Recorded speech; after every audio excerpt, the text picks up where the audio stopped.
Oh, hey, I'm working on my fence today, and as you can see, it's in some need of some repair, so I'll show you how I do it. Here you can see my old fence, and these top boards here are quite rotted out, and it's got a bit of a Z pattern going on there. Yeah, zooming in on it. So I need to fix that, fix some of the posts. Down here at the bottom, you see those boards? Those are plugging some holes because we have an issue with some skunks coming through, and then here's another spot where they decided to dig through, and you can see based on my hand how big that gap is that it's letting all of those skunk and critters in. The first step is to unload all the boards I just bought. So these are actually 6 foot 6 inch wide boards. I didn't get them at Home Depot, although I will admit that I did buy some fence boards previously for some of this at the big box store. These actually came from a local lumber yard, so they're true 6 inches across, and that just saves me on some time and on materials, because that's an extra ½ an inch, meaning I don't need to put as many boards up. Pretty nice.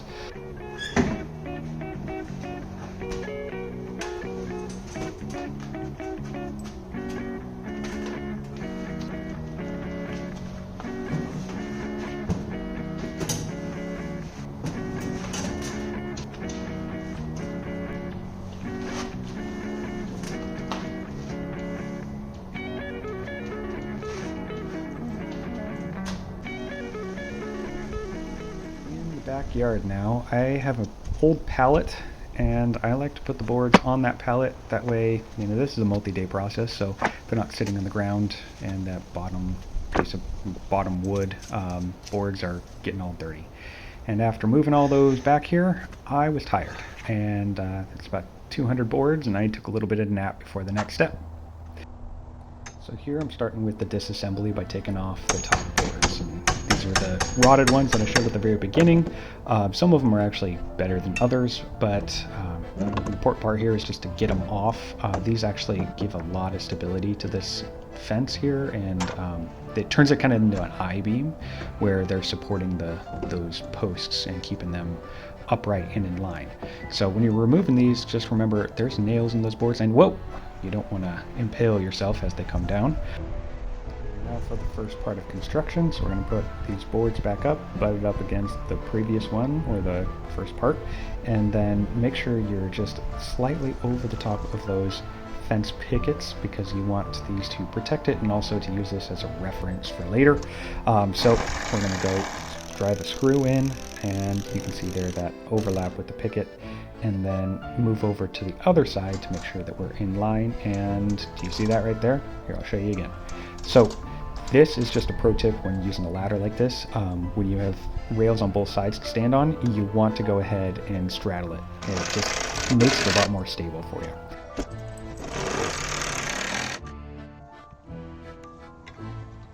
Okay, now we're going to start a little bit more deconstruction again.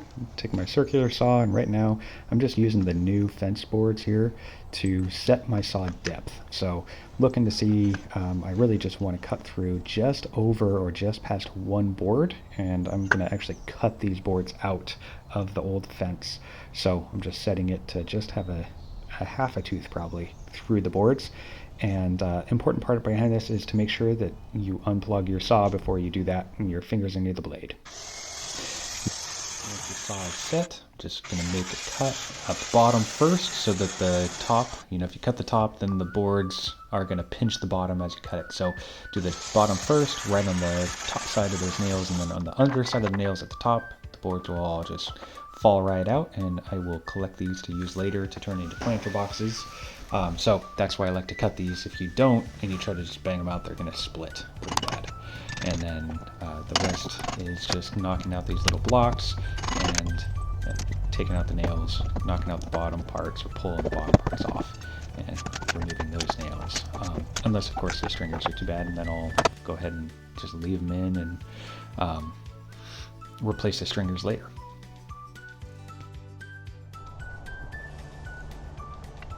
There's a close-up of removing these little blocks. So pretty easy actually. You just take your pry bar, knock it in there, and you want to break the middle piece and then just knock off the edge. So knock off the edge. Here we're going to knock off this edge on the other side of the nail, pry bar in the middle, break the middle, and get the other one. Just keep on going. Pick up all the little blocks later. Now pull all the nails out. Some of them are a little rusted. It makes it a little bit harder on you, but you'll get them. Good pry bar, just a little bit of elbow grease. And if you break them off, like this one here, just broke that head, just go ahead and pound it back in. It's totally fine. You're going to cover it all up anyway. And here's a little more of the same process that I sped up a little bit for your viewing pleasure.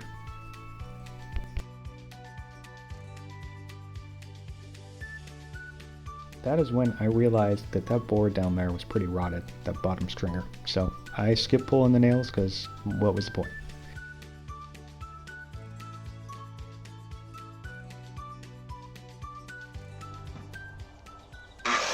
Take care of that bottom stringer.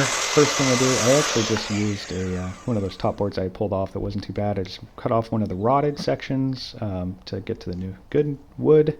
Measured out after I had already measured that stringer to see how long it needed to be, and go ahead and mark it. And I'm not using a square or anything on this just because it's a fence, so it doesn't need to be super accurate. I just need it to fit in there and make it a bracket. So cut. Watch out, dog. Sorry, Ginger. And she's back.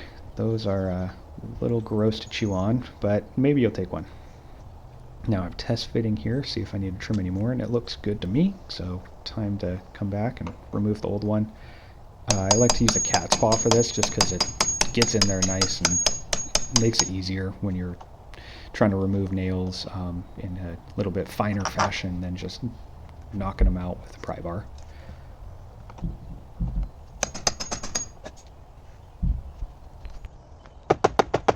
Now this was a little stubborn, so need a little persuasion to come on out, but eventually it did. It was pretty tight. And the new one, again, got a little tight down here, so it's going to need a little more persuasion to pop right down into place.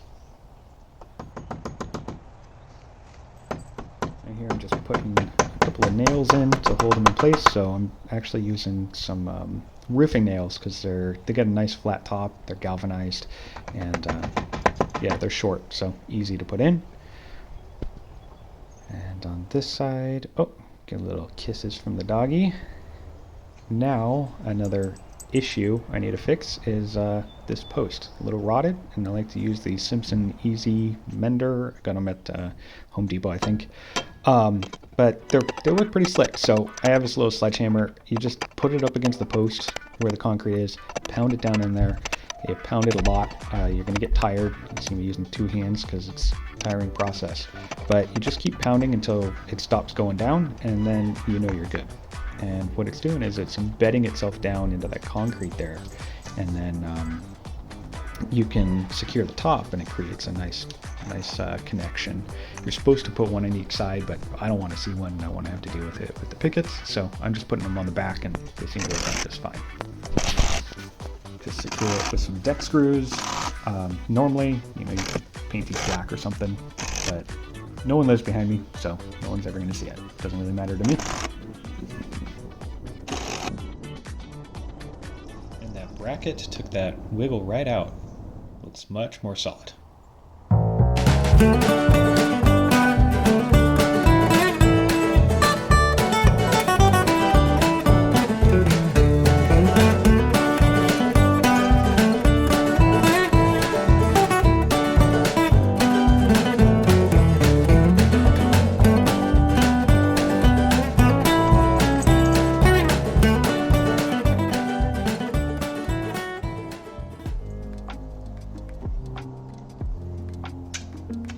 I made it a point not to have to dig any holes as part of this project because I don't want to have to replace posts and deal with that. But I am doing a little precautionary insurance measure here for the skunks that I mentioned earlier. So my dog got sprayed. Of course, it was at like 10:30 at night, freezing cold. and I washed her outside about 4 times. So what I'm doing here is digging a little trench, and I'm going to come back by and put some chicken wire in there. So I only need, I think this is like, I don't know, 2 feet across or something like that. So I only actually want about 12 inches. I'm going to bury 6-ish or so, maybe 8 or 6 inches. I'm actually going to angle it a little bit, as you can see, and then I'll staple it on the back to secure it. Alright, so let's get to building. This first one butts up to my neighbor's fence, and I want to scribe it around these posts, or these stringers, I guess. So that's what I'm doing here, just taking some marks on either side so I know where they land, so I can cut them out. And then at the bottom, I added this pressure treated board to close a gap, so I've got to scribe that too. And now I know these are 2x4s, so I'm going to use a 2x4 to go ahead and figure out how deep I need to make these cuts. So just going to mark the entire board, and then I'll come back by later and reference my little lines to mark out my waist, which is what I'm doing right here. So I'll just fill in the lines and fill in some more lines, look at it for a second, then mark my, oh, there's another line, mark my waist so I know what to cut out, and grab the jigsaw. So I like to cut across first, right along or right on my line. It doesn't have to be perfect. And then I'll just take the bulk of it out, and here I see you're gonna just get a shot of my elbow, so I'll move it around for the camera and have a much less stable, much more frustrating cut.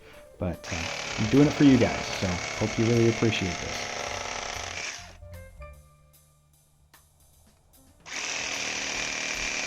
Alright, do it again. This time I'm in the middle of the board, so down straight on both sides, and then come back in at an angle, get to my baseline, and turn to straight across, finish the cut. And then I'll come around and cut out that little triangle at the end. This time, sorry, I had a frustrating time before. I'm just going to get the cut done. And there it is. Here's another shot. Give you a little bit better look at what I'm doing here. Use the old hammer there to knock that little last part out. You can see the notches are done. I'm burying it just slightly. Yeah, it'll rot, but it's pretty well supported and it's in the corner, so it'll be okay. And then get the bottom in there with the old boot hammer. Use our steel toed, so it is pretty much a hammer, I guess. There we go. Fits pretty good for first try there. Alright, time to get to real construction. Oops, the cord there, hose, drug the camera to the side, but what I'm using here is a Boss Stitch F21PL. It shoots an 1.5-inch nail, or down to 1.5 inches, and up to, I don't know, 2 or 3 inches or something. So I wanted a framing nail gun for this instead of staple gun, just so that I can use it for other projects in the future. But it seemed to work pretty good. They're galvanized nails. Now what I'm doing here is I'm actually checking for square. Really important for the beginning of this fence build here, to make sure that you've got your boards leveled off and are in good reference to each other. Otherwise you're going to get off and the whole thing's going to start to get a little sideways on you. So you can see here, bubbles in between the lines, good enough for me. It's not going to be perfect, but you get to adjust. Since you're going to have gaps anyway, you can adjust a little bit by angling it in at the bottom, out at the top, or vice versa.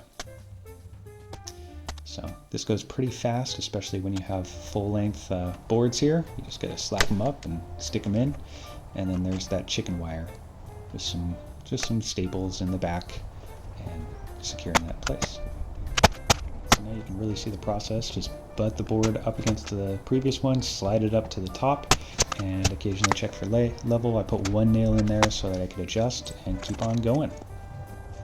While I put this chicken wire down, if I have entertained you or if you've learned something and I've earned your subscription, please click that subscribe button. It'll really help me as I start up this new channel.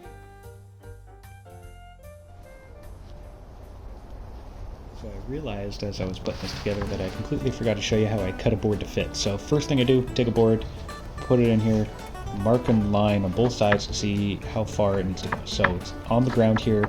I'm checking to see how many of these boards will fit at that distance or at that length. And then I go, stack up the boards, line them up on the bottoms, line them up on the sides, so I get a nice clean straight cut across all boards. And then I'm going to go ahead and use my circular saw to cut 3 of the boards at once.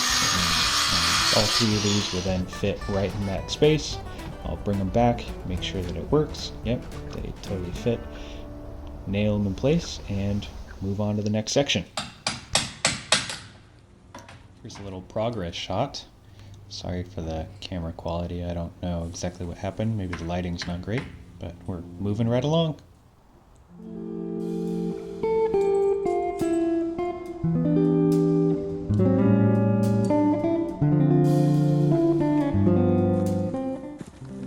Here you get a little special glimpse behind our house. You can see the wooded area. I think it's a couple of acres back here. Pretty nice to live with no neighbors behind you. So you remember earlier when I said try not to hit the nails? Well, you're going to, and this is what happens. Those teeth break off. They go flying everywhere, or flying off, so wear safety glasses. There's 1 or half a tooth left. I think there's 5 left on this blade, so just be careful out there. You're gonna hit some nails. It's okay. This is a cheap blade. It's junk and trash now.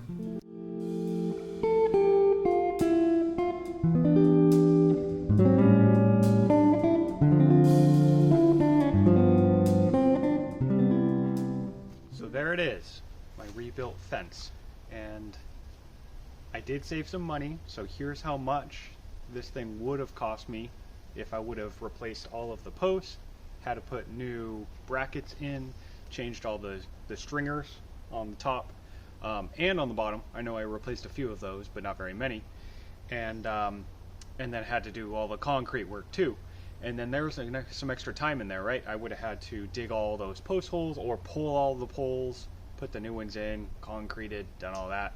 A lot of extra work there and time. So that's the biggest benefit, is I ended up saving a lot of time. If I calculate all of my fence out, the entire thing would have taken me about 5 or 6 days to do. And there's a lot of fence. It's over 300 feet of fence. Now here's how much I actually spent, and resulting in a total cost savings of that amount. That's it. That's rebuilding a fence, and truth will tell if the skunks stay out and my dog stays unsprayed. So, see you next time.